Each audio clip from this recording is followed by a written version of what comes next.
Reproductive system, इसे हम लोग हिंदी में कहते हैं जनन या प्रजनन। जनन यानी प्रजनन तंत्र। आप इसे जनन भी कह सकते हैं, इसे प्रजनन भी कह सकते हैं। ये इंपॉर्टेंट चैप्टर है बाबू।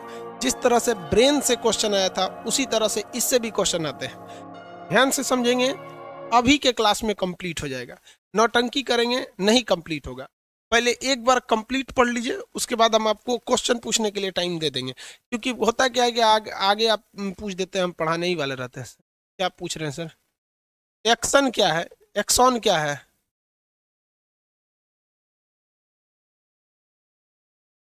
नाक से खून निकलता है। देखिए बाबू यहाँ पे एक सेकंड, रिप्रोडक्टिव सिस्टम से ऊपर बता देते हैं एक्सॉन के बारे में। ये जो ब्रेन की नसें होती हैं ना, ब्रेन की नसें वो बहुत बड़ी होती हैं, इस शेप में होती हैं। ब्रेन की नसें क्या होती है? बहुत बड़ी होती हैं। तो एक नस से दूसरी नस के बीच में जो खाली जगह होता है उसे एक्सॉन कहते हैं। ब्रेन की नसें आपस में जुड़ी हुई नहीं रहती हैं, हल्का सा बीच में गैप होता है। ब्रेन की नसें एक दूसरे से जुड़ी हुई नहीं रहती हैं, हल्का सा उसमें क्या रहता है? गैप होता है, जिसे हम लोग एक्सॉन कहते हैं। क्या कहेंगे? एक्सॉन। अब इस गैप में भरता क्या है? तो इसमें रहता है सोडियम। क्या रहेगा? सोडियम रहता है। तो ब्रेन की नसें आपस में कॉम्प्लिकेटेड बहुत जाल बनी रहती हैं, बीच में हल्का जगह रहता है, जिसे हम जगह को क्या कहते हैं? एक्सॉन कहते हैं। उसके बीच में के खाली जगह को भरता कौन है? सोडियम भरता है। कौन भरता है? सोडियम भरता है। अब देखिए, अगर शरीर में सोडियम कम रहेगा ना तो ब्रेन में सिग्नल कम जाएगा, इसलिए शरीर में सोडियम की मात्रा ज़्यादा रहनी चाहिए। इसलिए आप देखेंगे किसी को भी नमक का घोल पिला दिया जाता है, नमक खराब लगेगा इसलिए इसमें चीनी मिला दिया जाता है। चीनी पानी नमक, चीनी पानी नमक, क्योंकि नमक में Na होता है, सोडियम होता है, और बॉडी में जैसे पिएंगे तो सोडियम की मात्रा ब्रेन तक पहुंचेगी, ब्रेन एकदम हरिहरा जाएगा। तो जब कोई बेहोश वगैरह होता है तो उसके नस एक्सॉन में सोडियम की कमी हो जाती है, सोडियम की कमी। आगे अब आते हैं रिप्रोडक्टिव सिस्टम। रिप्रोडक्शन दो तरह से होता है, एक होता है एसेक्सुअल रिप्रोडक्शन और एक होता है सेक्सुअल रिप्रोडक्शन। इसे कहते हैं अलैंगिक जनन, अलैंगिक जनन, और इसे कहते हैं लैंगिक जनन, लैंगिक जनन। देखिए, दोनों में बेसिक अंतर क्या होता है? एसेक्सुअल रिप्रोडक्शन मतलब एज एक फोटोकॉपी का होता है। आप फोटोकॉपी मशीन देखें, उसमें कोई मेल फीमेल की जरूरत है? आप अपना कॉपी फोटोकॉपी के दीजिए, उन्हें फेंक देगा एगो फोटोकॉपी करके। सेम वैसा ही होता है आपका एसेक्सुअल रिप्रोडक्शन। इसमें किसी भी मादा और फीमेल मेल की कोई जरूरत नहीं होती है। हो गया? ये कौन है भैया? विवेक कुमार जी, बाबा विश्वनाथ जी की धरती से प्रणाम करते हैं भाई। सब लोग को प्रणाम नमस्कार भाई। अब बार बार कैसे करेंगे लोग? बाबा विश्वनाथ जी बनारस के हैं क्या जी आप? देखिए, यहाँ पे एसेक्सुअल में कोई भी मेल और फीमेल की जरूरत नहीं पड़ती है। समझ में आ गया कि नहीं? तो बहुत से लड़के यहीं पे गलती कर देते हैं कि पूछेगा कि पेड़ पौधों में क्या होता है, आंसर दीजिए। तो पेड़ पौधों में सेक्सुअल रिप्रोडक्शन होगा या एसेक्सुअल होगा? आंसर दीजिए तो देखते हैं कितने लोग बता सकते हैं। जिसमें मेल फीमेल की जरूरत नहीं है उसे एसेक्सुअल कहते हैं। क्या पेड़ पौधे एसेक्सुअल में आएंगे कि सेक्सुअल रिप्रोडक्शन में आएंगे? आंसर दीजिए तो जल्दी। पेड़ पौधे, पेड़ पौधे एसेक्सुअल में आएंगे। मतलब 90% लड़कों का आंसर है एसेक्सुअल में आएंगे, 90% लड़कों का। भाई साहब, सबका गलत है। जितने लोग एसेक्सुअल बोल रहे हैं ना, सबका गलत है। बकलो बाइसेक्सुअल कर रहा है, लड़का लड़की में होता है बाइसेक्सुअल। देखिए भाई, पेड़ पौधे भी सेक्सुअल रिप्रोडक्शन में आते हैं भैया। पेड़ पौधों का भी जो फूल होता है ना, उस फूल में भी मेल होते हैं और फीमेल होते हैं। सेक्सुअल रिप्रोडक्शन का मतलब ये थोड़ी होता है कि सेक्स करेगा वहां पे। सेक्सुअल रिप्रोडक्शन का होता है कि मेल और फीमेल की जरूरत है। आप देखेंगे गाय जो है, तो गाय वगैरह जो होती है उसको प्रेग्नेंट करना रहता है, तो जो सांड होता है उसका सीमन लेते आते हैं, यानी उसका जो स्पर्म होता है वो लेके आते हैं और इंजेक्शन से उसको लगा देते हैं। वो उसको प्रेग्नेंट हो जाती है, तो थोड़ी ना जरूरत है ओकरा सांड के लगे ले जिला बिना। पहले होता था इस तरह। अब क्या है कि अमेरिका का सांड जो होता है, या फिर डेनमार्क का एक सांड है जिसका नाम है होल्स्टीन, क्या है, होल्स्टीन है। तो वो होल्स्टीन नाम का सांड जो है ना, उसके जो बच्चे होते हैं, उससे जो बछड़े बछड़ियां होती हैं, सोचरी 100 लीटर दूध देती है। 100 लीटर दूध देती है होल्स्टीन गाय।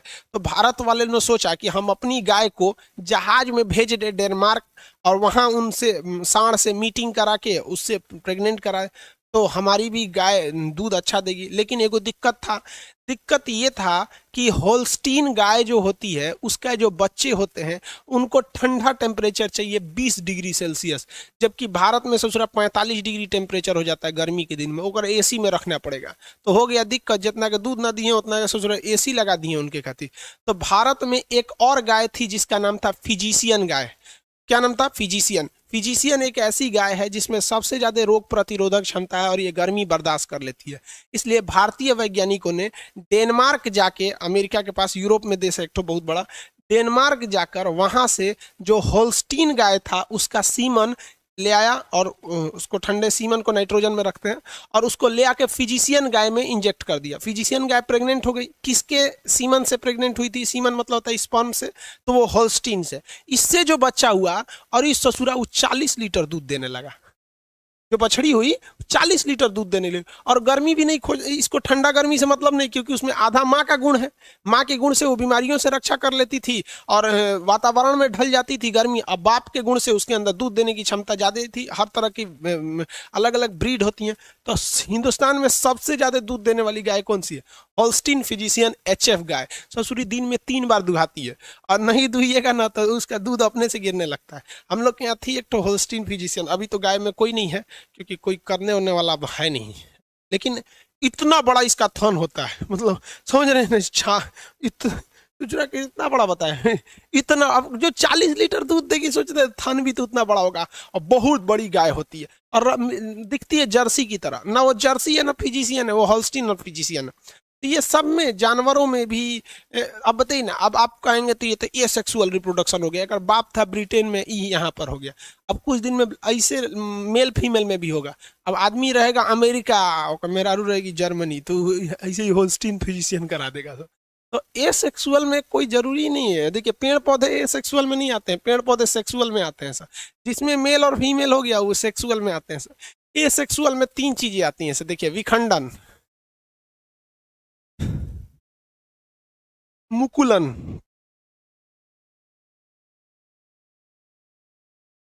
और एक आती है बडिंग। बडिंग, ये 3 चीजें होती है। ये क्या चीज है भैया? विखंडन। विखंडन उसे कहते हैं जब कोई एक कोशिका, अब आपको हम कोशिका विभाजन में बता दिए थे, असूत्री विभाजन में। विखंडन उसे कहते हैं जब कोई बड़ी कोशिका होती है, बीच से इस तरह से पचक जाती है, और साइड में जाके फिर ये 2 भाग में टूट जाती है। तो 1 से 2 बन गया ना, 1 से 2 बन गया। इसी को कहते हैं विखंडन। क्या कहते हैं? विखंडन। ये ऑटोमेटिक होता है, इसमें मेल फीमेल की कोई जरूरत नहीं। हो गया।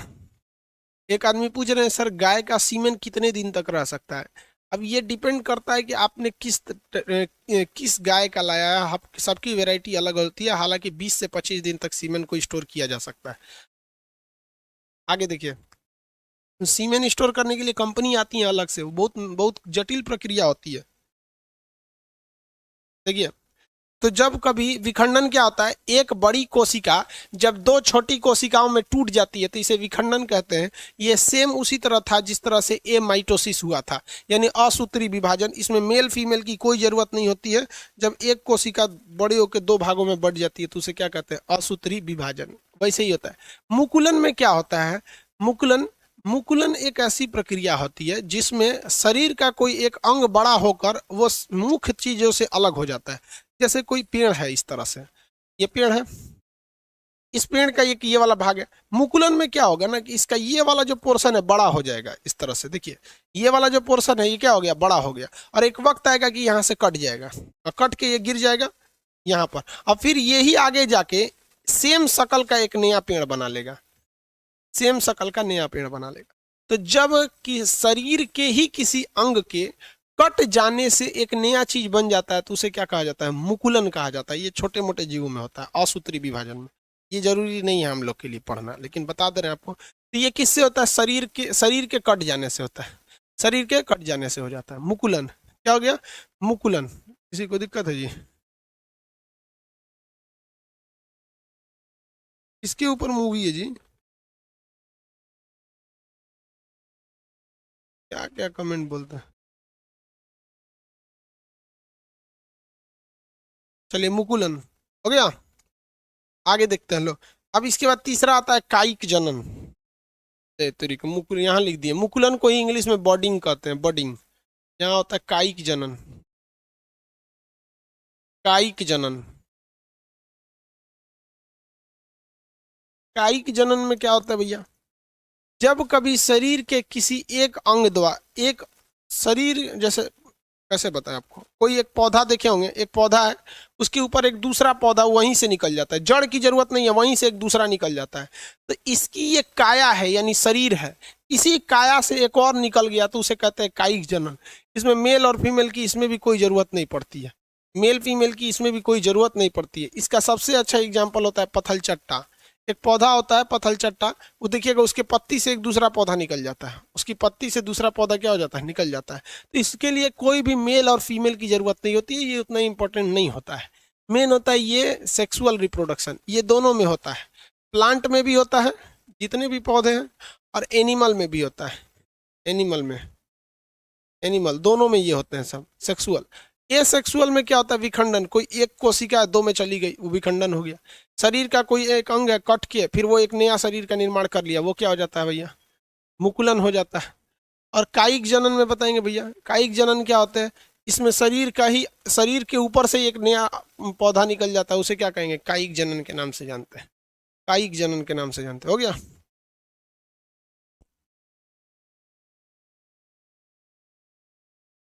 अब वो पीडीएफ आगे देखें।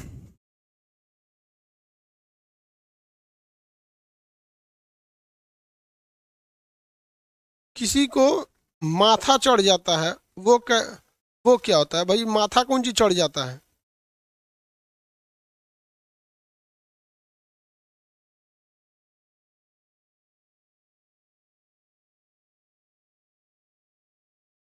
आगे देखिए बाबू, ये आपका मुकुलन वगैरह, ये यहाँ समझिए अब मेन। ये होता है लैंगिक जनन। लैंगिक जनन पेड़ पौधों में भी होते हैं, पेड़ में भी मेल होता है और फीमेल होता है, और एनिमल में भी मेल होता है और फीमेल होता है। तो पेड़ पौधों वाली चीजें हमको बॉटनी में पढ़नी है, तो इसको बॉटनी में पढ़ा देंगे। बस इतना यहाँ ध्यान से समझिए कि सेक्सुअल रिप्रोडक्शन पेड़ पौधों में भी होता है। अब एनिमल में जानवर भी आ जाते हैं, हम लोग भी तो एनिमल ही है। अब मेन हम लोग समझते हैं एनिमल का, ये वाला चीज आपको बॉटनी में पढ़ाएंगे, लेकिन यहाँ तो बस बता दिए ना ये चीज कैसे होता है। यहाँ पर बॉटनी में ये सारी चीजें भी आ जाती है, क्योंकि ये भी चीजें पेड़ पौधों में ही देखने को मिलती है।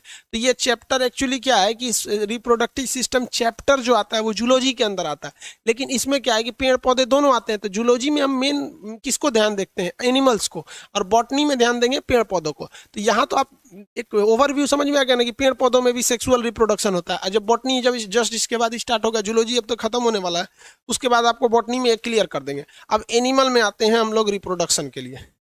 एनिमल में रिप्रोडक्शन देखिए, रिप्रोडक्टिव सिस्टम में एनिमल्स में कई चीजें ध्यान से अब समझते चलेंगे हम लोग। पहले मेल का देख लेते हैं, उसके बाद फीमेल का रिप्रोडक्टिव सिस्टम देख लेते हैं। मेल का रिप्रोडक्टिव सिस्टम जो होता है, मेल, पहले इधर मेल लिख देते हैं और इस साइड में फीमेल का। कंपैरेटिवली दोनों एक साथ देखते चलेंगे, मेल और फीमेल का। देखिए, कहेगा कि मेल का मुख्य जनन अंग कौन सा है? इसका होता है टेस्टिस।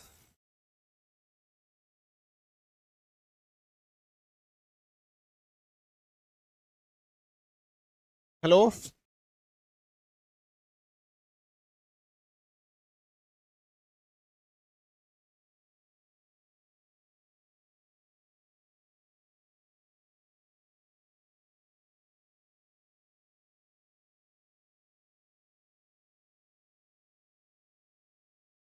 देखिए भाऊ, मेल का मेन रिप्रोडक्टिव अंग जो होता है वो होता है उसका टेस्टिस।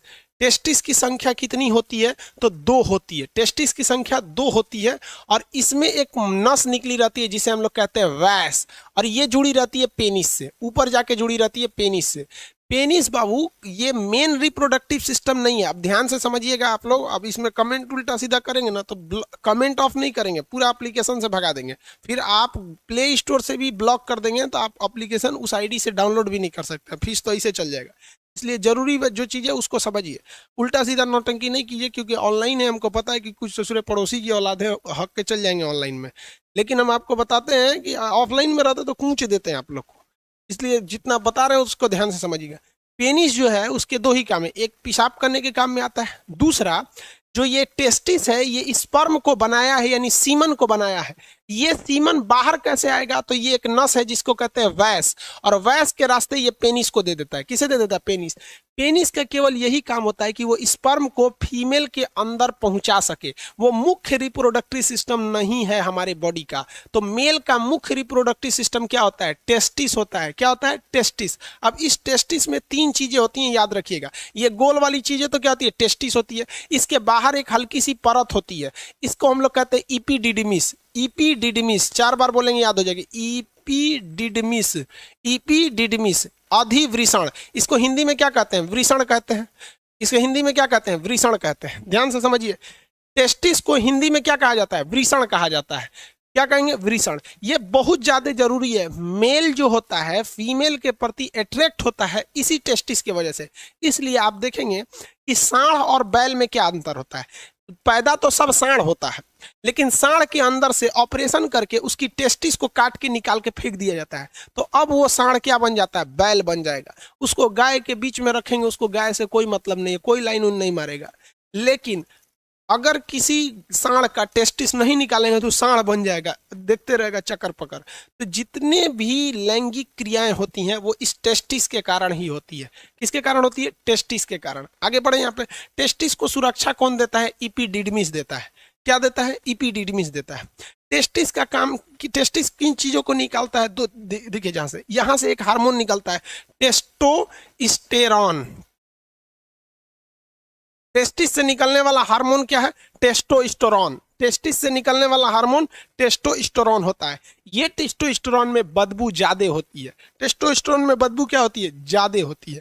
इसीलिए कुत्तों के टेस्टोस्टेरोन की देखिए, कुत्ते जो होते हैं उनकी सूंघने की क्षमता ज्यादा होती है, इसलिए वो पेशाब करते हैं और पेशाब के रास्ते ये टेस्टोस्टेरोन निकलता है और वहां पर वो पेशाब करके अपने बॉर्डर को डिसाइड कर देते हैं कि ये मेरा एरिया है, यहाँ कोई नहीं आ सकता है। और उसमें दूसरा कुत्ता जब आता है तो सूंघ के घुसता है, तो वहां कोई कुत्ता पेशाब किया रहेगा तो उसको पता चल जाएगा भैया ये दूसरे के एरिया में आ गए। समझ में आ रहा है कि नहीं आएगा? तो कुत्तों में टेस्टोस्टेरोन ज्यादा होता है, मेल में भी ज्यादा होता है।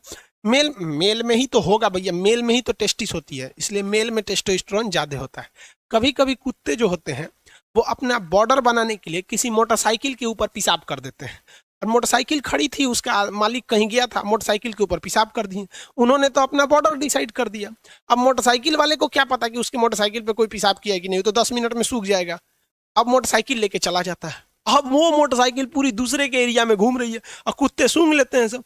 अब वो मोटरसाइकिल का पीछा नहीं कर रहे होते हैं सब, वो इसलिए मोटरसाइकिल को दौड़ा रहे होते हैं सब कि उस मोटरसाइकिल पे किसी दूसरे एरिया के कुत्ता पेशाब किया था, उसका टेस्टोस्टेरोन वो सूंघ के दौड़ा रहे थे सब। समझ में आ गया? इसलिए देखिएगा वो कभी भी कुत्ते मोटरसाइकिल को नहीं दौड़ाते हैं, वो आदमी को काटते उठते नहीं। अब पता नहीं ससुरा घेर लेगा तो काटिए लेगा सब, कौन जानता है। तो इससे निकलता है टेस्टोस्टेरोन। ये टेस्टोस्टेरोन जो होता है मेल में, बेसिकली मेल में 12 साल की एज में निकल जाता है। और 12 साल का जब लड़का होता है, टेस्टोस्टेरोन जब उसका निकलना चालू होता है तब वो महिलाओं की ओर आकर्षित होने लगता है, उसका गला भारी होने लगता है, दाढ़ी मूछ आने लगती है, ये गले की आवाज़ थोड़ी भारी हो जाती है, थोड़ा सा बोल्ड मतलब आता है। इस क्रिया को कहते हैं secondary sexual character. Secondary sexual character. देखिए, प्राइमरी सेक्सुअल कैरेक्टर, कैरेक्टर का मतलब होता है पहचान, सेक्सुअल का मतलब लैंगिक, प्राइमरी मतलब प्रथम। कोई लड़का है, इसकी सबसे पहली पहचान होती है कि उसके पास टेस्टिस होना चाहिए। क्या होना चाहिए? टेस्टिस होना चाहिए, अदरवाइज में वो लड़का ही नहीं है, वो हिजड़ा हो जाएगा। किसी का टेस्टिस निकाल दीजिएगा तो उससे बच्चे पैदा नहीं होगा और महिला की ओर आकर्षित ही नहीं होगा, वो हिजड़ा हो जाता है यहाँ पर केवल टेस्टिस निकाल देने से। तो जब ये टेस्टिस से निकलता है टेस्टोस्टेरोन 12 साल की उम्र में, तो 12 साल के एज के बाद लड़कवा थोड़ा चक्कर पकड़ करना चालू करता है और इसी से द्वितीय गौण लक्षण चालू होते हैं। जैसे दाढ़ी, ये लड़कों की मुख्य पहचान नहीं है, ये द्वितीय पहचान है। मोछ, ये भी लड़कों की मुख्य पहचान नहीं है, द्वितीय पहचान है। आवाज का भारी हो जाना, ये भी मुख्य पहचान नहीं है, ये सेकेंडरी कैरेक्टर है। सेकेंडरी मेन कैरेक्टर क्या है? अब आप एक बात बताओ ना, कोई लड़का है, उसका मोछ भी है, दाढ़ी भी है, आवाज भी भारी है, एकदम बोल्ड है, शरीर पे बाल ज्यादा आ जाते हैं, सब मेल के टेस्टोस्टेरोन की वजह से ज्यादा आ जाते हैं, लेकिन उसका कोई ऑपरेशन करके टेस्टोस्टेरोन ने काट के निकाल दिया है, टेस्टोस्टेरोन काट के निकाल दिया, अब तो हिजड़ा हो गया, तो उसकी प्राथमिक पहचान तो चली गई, लेकिन द्वितीय पहचान के तहत वो क्या हो जाता है? मेल कहलाता है। तो मर्दों में, मेल में द्वितीय पहचान, द्वितीय लैंगिक पहचान यानी सेकेंडरी सेक्सुअल कैरेक्टर किसकी वजह से होता है? टेस्टोस्टेरोन की वजह से होता है। आगे बढ़ जाए, टेस्टोस्टेरोन की वजह। नसबंदी और हिजड़ा बनाने में अंतर होता है। नसबंदी में केवल ये नस काट दिया जाता है, तो उसका स्पर्म बाहर नहीं आ पाता है, और इसमें क्या होता है? टेस्टोस्टेरोन में ये स्पर्म नहीं बनता है। समझ में आया कि नहीं आया? आगे देखिए, इसमें जो सबसे मेन बनने का काम करता है वो होता है स्पर्म। स्पर्म, इसे हम लोग कहते हैं शुक्राणु। शुक्राणु, इसका जीवन काल 20 मिनट होता है। स्पर्म का जीवन काल कितना मिनट होता है? 20 मिनट होता है। और ये जो होता है यही बच्चे को जन्म देता है आगे जाके। स्पर्म का शेप इस शेप में होता है, पहले आप समझ जाइए, फिर आपको इमेज वगैरह दिखा के समझा देंगे, वरना अभी बीच में इमेज लाएंगे तो कंसेप्ट गड़बड़ हो जाता है। स्पर्म का जीवन काल 20 मिनट होता है। स्पर्म कहाँ बनता है? टेस्टिस में बनता है। कहाँ बनेगा? टेस्टिस में बनेगा। कितने जीवन काल होता है? 20 मिनट जीवन काल होता है। 20 मिनट। एक बार में जो स्पर्म की संख्या होती है लगभग 7 ml होती है, 7 ml। अब 7 ml कितना होता है भैया? कोई छोटा सा ढक्कन ले लीजिए, दवा वगैरह का ढक्कन होता है ना, इसमें छोटे बच्चे को सिरप वगैरह पिला दिया जाता है ढक्कन में, तो वो 7 ml का होता है। तो एक बार में कम से कम 7 ml स्पर्म बनना चाहिए, तब वह स्पर्म आगे जाके बच्चे को जन्म दे सकता है। 7 ml से कम स्पर्म बनेगा तो वो बच्चा जन्म नहीं ले पाता है। तो कभी कभी देखते हो किसी का शादी ब्याह हो जाता है तो बच्चे नहीं होता है, तो बाद में पता चलता है कि भैया जो पुरुष था ना उसमें स्पर्म की संख्या कम बन रही थी। तो स्पर्म जो होता है उसे इंग्लिश में क्या कहते हैं, हिंदी में क्या कहते हैं? शुक्राणु। जीवन काल 20 मिनट। आकार देख रहे हैं किस तरह से होता है, आगे मुंह होता है, यही आइए इसका टेल होता है। ये टेल को ही ऐसे ऐसे घुमाता है तो भाग जाता है। ये टेल की वजह से ही आगे गति कर सकता है। इसका जीवन काल कितना मिनट होता है? 20 मिनट होता है। अब देखिए अगला क्वेश्चन पूछेगा, इस स्पर्म को आगे कौन ले आता है? भैया पेनिस जो होता है, पेनिस टेस्टिस से जुड़ा ही नहीं है, तो स्पर्म को आगे ले आने का काम करता है वैस डिफरेंस। एक नस का नाम है जिसका नाम है वैस डिफरेंस। ये क्या है? एक नस है। ये क्या है? नस है। ये नस क्या करती है कि टेस्टिस में बन रहे स्पर्म को कहां तक लाती है? पेनिस तक लाती है। और उसके बाद ये पेनिस क्या करता है? इसे वेजाइना तक पहुंचा देता है। पेनिस को क्या कहते हैं? सिस्म कहते हैं। सिस्म, उसे वृषण कहते हैं, इसे सिस्म कहते हैं। तो पेनिस के दो ही काम होते हैं, वो एक पेशाब करने के काम में और सेक्स के समय में उसे जो स्पर्म है इसे वैस ने लेकर आया है। वैस डिफरेंस ना, इसे यहाँ से यहाँ लाया है, और उसके बाद पेनिस उसे आगे जाकर ओवरी में पहुंचा, यूट्रस में पहुंचा देता है। फीमेल के वेजाइना के रास्ते ओवरी में पहुंचा देता है। ये मुख्य रूप से ये हो गया पुरुष जनन अंग। ये क्या हो गया? पुरुष जनन अंग। अब जैसे हम आपको यहाँ अब ये फीमेल तो बता नहीं रहे ना, पहले यहाँ पुरुष वाला ही बता दे। देखते चलिए यहाँ तक में। अब हम एक बार में रिवाइज कर, बफरिंग कहाँ, चलिए ध्यान से देखिए बाबू लोग, आप लोग कोई प्रॉब्लम रहे तभी कमेंट कीजिए, वरना खास करके इस चैप्टर में हमारा दिमाग झनके का हम पूरा रिकॉर्डेड क्लास देके चल जाएंगे और चैटिंग ऑफ कर देंगे। इसलिए आप लोग को 20 बार विनती करते हैं कि आप अपने पैर पे कुल्हाड़ी मारोगे, याद रखिएगा आप लोग। दोबारा हम रिवाइज कराते हैं बाबू। आम के पेड़ में बेटा, ये आम का पेड़ जब बॉटनी में पढ़ाएंगे तब बताएंगे। आप आदमी नहीं जानवर हो क्या?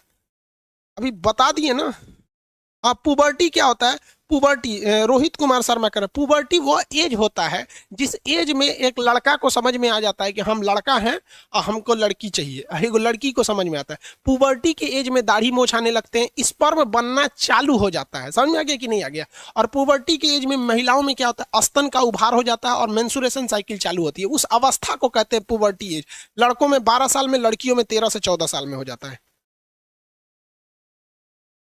एक आदमी कह रहे हैं सर जिसका एक ही टेस्टिस रहेगा तो क्या होगा, स्पर्म की संख्या कम बनेगी लेकिन कोई दिक्कत नहीं। जिस तरह से एक किडनी रहता है तो काम तो करता ही है लेकिन उतना अच्छा से काम नहीं करता है, तो इसमें वो हिजड़ा नहीं बनेगा। अब एक बार रिवाइज करा देते हैं, फिर आपको कॉन्सेप्ट क्लियर हो जाएगा फिगर के हिसाब से। अब तो ये बता ही दिए, देखिए वो ये जो हो जाता है ये हो गया टेस्टिस। टेस्टिस की संख्या कितनी होती है, 2 होती है। टेस्टिस की संख्या 2 होती है। टेस्टिस को बाहर से सुरक्षा कौन देता है, इपिडिडमिस। कौन देता है, इपिडिडमिस। क्या होता है, ईपीडी, अधिवृषण कहते हैं। हिंदी में टेस्टिस को क्या कहते हैं, वृषण कहते हैं, विषण कहते हैं। समझ में आ गया कि नहीं? टेस्टिस का काम क्या होता है, टेस्टिस से कितने हार्मोन, टेस्टोस्टेरोन हार्मोन निकलते हैं जो बदबू देते हैं। वहां पर जो कुत्तों वगैरह में, जानवर, इंसानों में कम बदबू देते हैं टेस्टोस्टेरोन। और क्या निकलता है, स्पर्म। स्पर्म का जीवन काल 20 मिनट होता है। कितना होता है, 20 मिनट। कितना होता है भाई, 20 मिनट होता है। आगे समझते हैं, यहाँ ध्यान से देखिए। ये हो गया।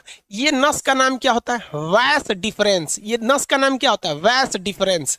वैस डिफरेंस होता है। इस नस को क्या कहते हैं, वैस कहते हैं, वैस। और ये जाके जुड़ा रहता है किससे, पेनिस से जुड़ा रहता है। किससे जाके जुड़ा रहता है, पेनिस से। पेनिस पेशाब और स्पर्म को बाहर पहुंचाता है, लेकिन स्पर्म को लेके कौन आता है, वैस। इसीलिए जब कभी भी इस वैस को काट दिया जाता है ना, यहां से काट देता है डॉक्टर, तो उसको कहते हैं वैस्कोटॉमी। टॉमी मैंने काट के निकाल दिया। कौन है चीज को काट के निकाला, वैस को काट निकाल दिया। तो लड़का चोट्टा पढ़ता है कि पुरुष नसबंदी वैस्कोटॉमी कहलाता है। कंसेप्ट से पढ़ेगा ना तो पढ़ना ही नहीं पड़ेगा, एक बार में बस। अरे वैस को काट दिया तो टॉमी, वैस्कोटॉमी। समझ में आ गया कि नहीं? फीमेल में बताएंगे कैसे ट्यूबोकोटॉमी हो जाता है। तो इस वैस को काट देंगे तो नसबंदी हो जाता है। नसबंदी में आपका स्पर्म बनता है, ठीक है, बनेगा। और वो स्पर्म बाहर भी आएगा, लेकिन यहाँ पे उसे काट दिया गया इसलिए यहीं पर वो रह जाएगा। और लाइसोसोम आएगा तो उसको यहीं पे मार और के खत्म करके साफ कर देगा, वो बाहर नहीं आ पाएगा। तो पुरुष नसबंदी में क्या काट दिया जाता है, वैस डिफरेंस नाम की नस को काट दिया जाता है, जिसे शॉर्टकट में वैस्कोटॉमी कहते हैं। क्या कहते हैं, वैस्कोटॉमी के नाम से जाना जाता है। इतना में किसी को दिक्कत नहीं। अब एक चीज देखिए ध्यान से, स्पर्म की एक बहुत बड़ी खराबी होती है, स्पर्म को ठंडा रहना पड़ता है, 35 डिग्री सेल्सियस रहना पड़ता है। स्पर्म हमेशा ठंडा रहेगा, 35 से भी कम रहना चाहिए उसका, 25 से 30 के बीच में रहना चाहिए स्पर्म को। और ये ससुरा बवाल हो गया। अब स्पर्म को अगर टेम्परेचर ज्यादा दे दीजिएगा तो मर जाएगा, बन ही नहीं पाएगा, बन नहीं पाएगा। उसकी जिंदगी कितने मिनट का होता है, 20 मिनट का होता है, बन ही नहीं पाएगा। इसे अब बताइए भैया, हमारा जो शरीर है इसका टेम्परेचर 37 डिग्री सेल्सियस, स्पर्मवा कह रहा है कि भैया हमको चाहिए 30 डिग्री से कम। 30 डिग्री से क्या चाहिए, कम। ले रे ससुरा, तू शरीर में है, शरीर का टेम्परेचर है। तो भगवान बहुत दिमाग लगाया। तो जो मेल के अंदर टेस्टिस होता है, मेल के अंदर क्या होता है, टेस्टिस होता है, वो उसके शरीर के बाहर हो जाता है।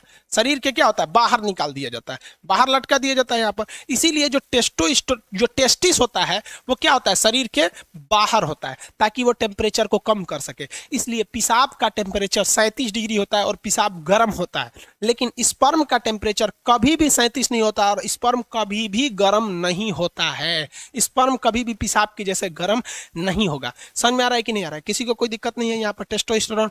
और ये समझ में आ गया ये शरीर के बाहर क्यों रहता है। अगर हम इस वैस को काट दिए, वैस को क्या कर दिए, काट दिए, तो स्पर्म बनेगा, लड़की के पीछे वो वैसे ही आकर्षित होगा जैसे वो पहले होता था। लेकिन वो स्पर्म बाहर नहीं आ पाएगा क्योंकि उसके अंदर ही रह जाएगा और उसका लाइसोसोम उसको मार के खत्म कर देगा। बच्चे को जन्म नहीं दे सकता है, लेकिन वो सेक्सुअल एक्टिविटीज में भाग ले सकता है। लेकिन अगर किसी का यही हटा दिए ऑपरेशन करके, ये टेस्टिस ही काट के निकाल दिए, जैसे सांड से बैल बना दिया जाता है, बतरू जो होता है ऐसा बकरी का हस्बैंड महकते रहता है ऐसा वो, और एक खस्सी होता है ऐसा, खस्सी तो बहुत साफ सुथरा रहता है ऐसा, जिसका मीट बनता है मटन वगैरह, तो उसमें क्या किया जाता है, टेस्टिस से काट के निकाल दिया। टेस्टिस काट के निकाल देंगे तो उसको फीमेल की ओर कोई आकर्षण होगा ही नहीं। समझ में आ रहा है कि नहीं आ रहा है? किसी को कोई दिक्कत? जिसके अंदर टेस्टोस्टेरोन ज्यादा रहता है वही ज्यादा लड़कियों के पीछे चक्कर पकड़ करते रहता है, टेस्टोस्टेरोन। और स्पर्म तो होता है, ये तो जनन के समय काम करता है। ये हो गया मेल का मतलब रिप्रोडक्टिव सिस्टम हो गया। मुख्य जनन अंग ये टेस्टिस है, पेनिस तो केवल पहुंचाने का काम करता है, अदरवाइज उसका कोई काम नहीं है। ये हो गया। प्यूबर्टी स्टेज किसे कहते हैं? जब किसी व्यक्ति में मतलब 12 साल की अवस्था, पुबर्टी उसके लिए हो जाता है जब उसके अंदर स्पर्म बनना चालू हो जाते हैं। समझ में आ गया कि नहीं आ गया? उसकी आवाज भारी होने लगते हैं। ये मेल रिप्रोडक्टिव सिस्टम था। आगे बढ़े, किसी को कोई दिक्कत नहीं?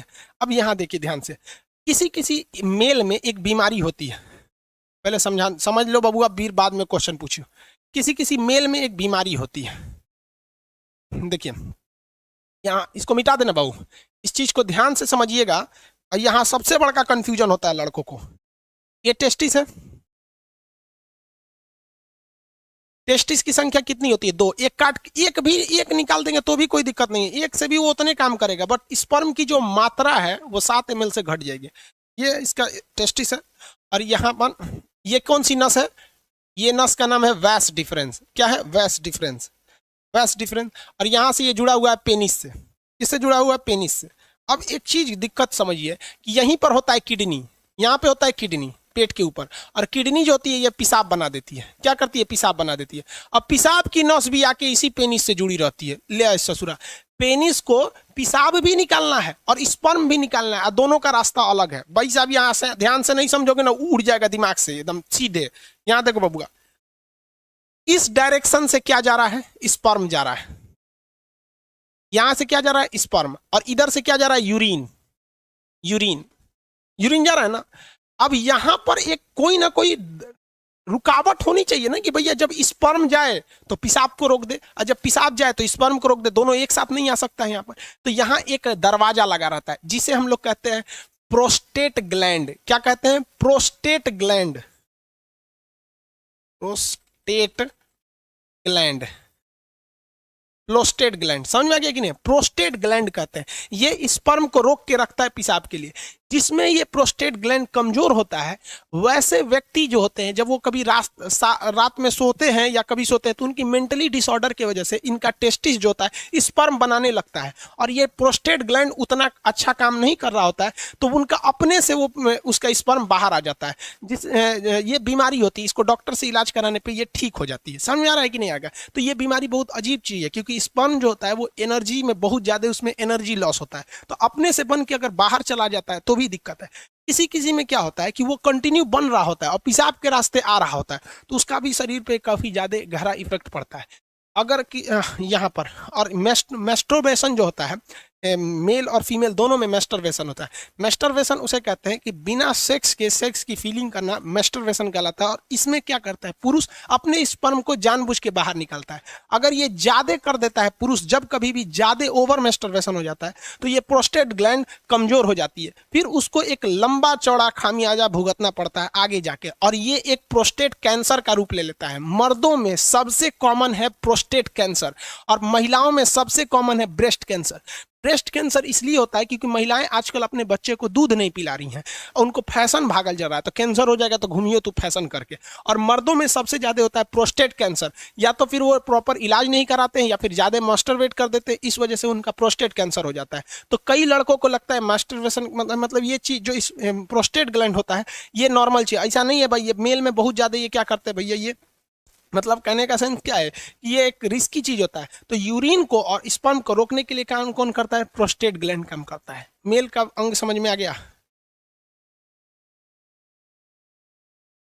रोहित कुमार शर्मा, स्पर्म का कहाँ बनता है? अरे भैया सब रामायण खत्म हो गई, पूछते कि रावण कौन था। स्पर्म टेस्टिस में बनता है भाई। सूर्या कुमार, लोल कहीं का तोरा अब नहीं पता है क्या है? अब नहीं समझ में आया तो जाके अपने मम्मी से पूछ लियो। पूछता है कि सर ऑटोमेटिक यहाँ पे नाइट फॉल कैसे होता है? अरे लोल कहीं का, उसी को तो समझा रहे थे कि अगर जिसमें बीमारी हो जाती है तो अपने से बन के यहाँ पे सोने के वक्त में निकल जाता है वहां पे ऑटोमेटिक। लोल कहीं का तोरा हम सब समझते हैं।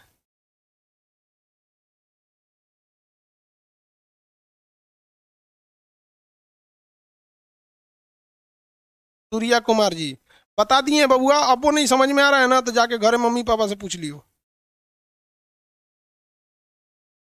7 ml स्पर्म बनने में कितना टाइम लगता है? भाई साहब एक मेल के अंदर जो सेक्सुअल टाइमिंग होती है वो 15 मिनट होती है। एवरेज कितनी मिनट होती है? 15 मिनट होती है मेल के अंदर में। 15 मिनट में वो बना देता है। अब किसी का 15 मिनट से घट जाता है तो वो भी डिसऑर्डर में जाता है, उसको भी डॉक्टर से इलाज कराना चाहिए। जो जगह जगह में सुने होंगे गुप्त रोग विशेषज्ञ, सुने होंगे ना, बाबा रहमानी पता नहीं कौन चीज, खुरैना बाबा, ये सब गुप्त रोग। अब किसी किसी में 2 ही मिनट में स्पर्म बन जाता है, तो ये एक बीमारी में आ जाती है, डिसऑर्डर होता है ये बीमारी। अब ये डॉक्टर का सेक्शन हो जाता है, टीचर से हट के अब डॉक्टर। हम लोग कौन सी दवाई का नाम जानेंगे? लिकोरिया बीमारी होती है, आगे पढ़ाएंगे। लिकोरिया एक बीमारी है, ओवर सेक्सुअल की वजह से होती है। लिकोरिया एक बीमारी होती है। सिफिलिस भी बीमारी होती है, ज्यादा सेक्स कर देने से लिकोरिया, सिफिलिस, ये सारी बीमारी हो जाती है। फिर उसमें टेस्टिस में घाव बनने लगता है। इसमें क्या बन जाता है? घाव बन जाता है। कभी कभी टेस्टिस में चोट लग जाता है ना, तो ये फूल जाता है, जिसे हाइड्रोसिल नामक बीमारी कहते हैं। मेडिकल के वक्त में इसमें ऑपरेशन करके उसे ठीक कर दिया जाता है। हाँ, वही हाइड्रोसिल का ऑपरेशन, चोट लगने से इसमें हो जाता है।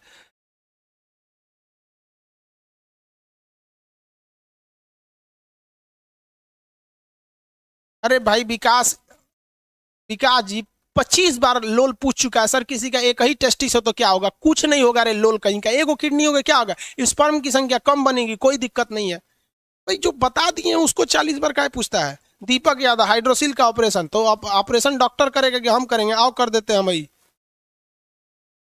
जब बाहर कर देंगे दोनों शांति रह जाएगी।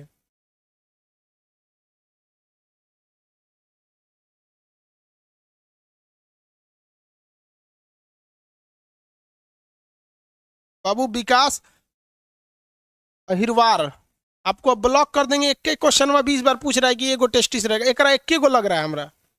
इसका पड़ोसी कौन है, उसको फायदा हो जाएगा।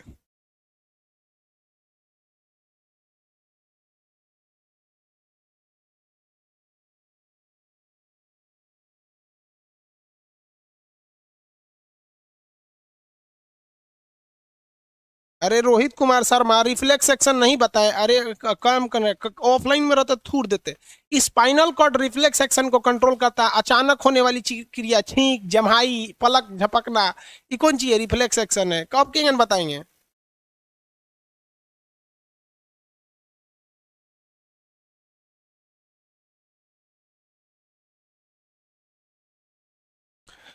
चलिए अब इतना हो गया भाई। तो गुस्सा की बात नहीं होती है, जो चीज देखो, गुस्सा का बात इसमें नहीं आता है। आपको डाउट है, आप पूछिए, हमको कभी प्रॉब्लम नहीं है। प्रॉब्लम कब होता है? जब अगर कोई चीज पढ़ा दिए हैं, समझा दिए हैं, तू बोलता है कि सर आप छोड़ दिए हैं, तो गुस्सा लगता है, कहता है कि मतलब हम ही पागल थे। और दूसरा एक चीज होता है कि जब हम बोल दिए कि इसको बॉटनी में पढ़ाएंगे, तो तू जूलॉजिया में पूछ रहा है। मतलब होम ट्यूशन थोड़े पढ़ा रहे हैं हम आपको। एक के वजह से पूरा एप्लीकेशन के लड़कों को डिस्टर्ब करेंगे। हमको खुद पता बाबू, हम टीचर बनने से पहले ना 6 महीना तक कोर्स किए, और चाइना में जिस तरह से स्टडी कराया गया था, वो स्टडी किए हैं कि चाइना एशिया का मरीज था, कैसे डेवलप हो गया। आज भी आप देखेंगे तो हम A to Z जिस तरह से बच्चा से स्टार्ट किया जाता है, वहां से पूछा जाता है। अब आप लोग क्या है कि आप एग्जाम, इससे बाहर एग्जाम में क्वेश्चन ही नहीं पूछता है। वैस्क डिफरेंस होता है, ये होता है, खत्म हो गया है। अब इसके बाद आता है फीमेल रिप्रोडक्टिव सिस्टम। मेल वाला हो गया, मेल वाले में किसी को कोई दिक्कत नहीं।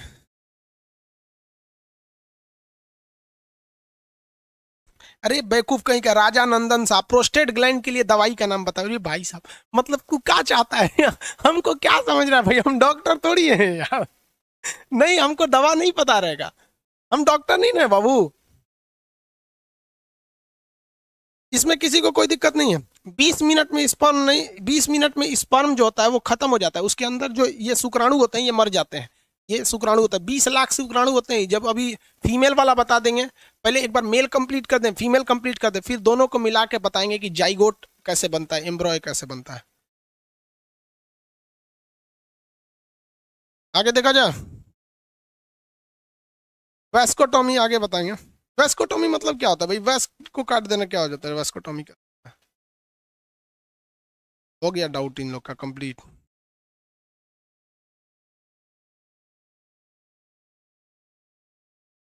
चलिए मेल वाला हो गए लोग। अब इन लोग का कोई क्वेश्चन वोश्चन अब नहीं है मेरे ख्याल।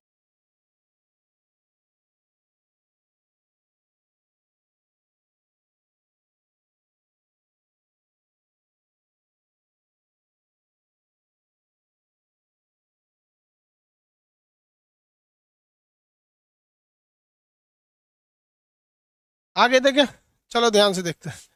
ये तो कंप्लीट हो गया। अब फीमेल वाला देख लेते हैं। मेल वाला हो गया, फीमेल वाला। फीमेल में क्या होता है भैया? फीमेल में मुख्य जो जनन क्षमता है, फीमेल का मेन सेक्सुअल पार्ट उसके वजाइना नहीं है, उसका अंदर जो किडनी के बगल में होता है, यहाँ पर इस पार्ट में होगा, किडनी के पार्ट में, उसको बोलते हैं हम लोग ओवरी। जिस तरह से मेल का मेन रिप्रोडक्टिव सिस्टम पेनिस नहीं था, क्या था, टेस्टिस। उसी तरह फीमेल का वेजिना नहीं होता है, फीमेल का मेन रिप्रोडक्टिव सिस्टम होता है ओवरी। ओवरी की संख्या 2, टेस्टिस की संख्या है 2।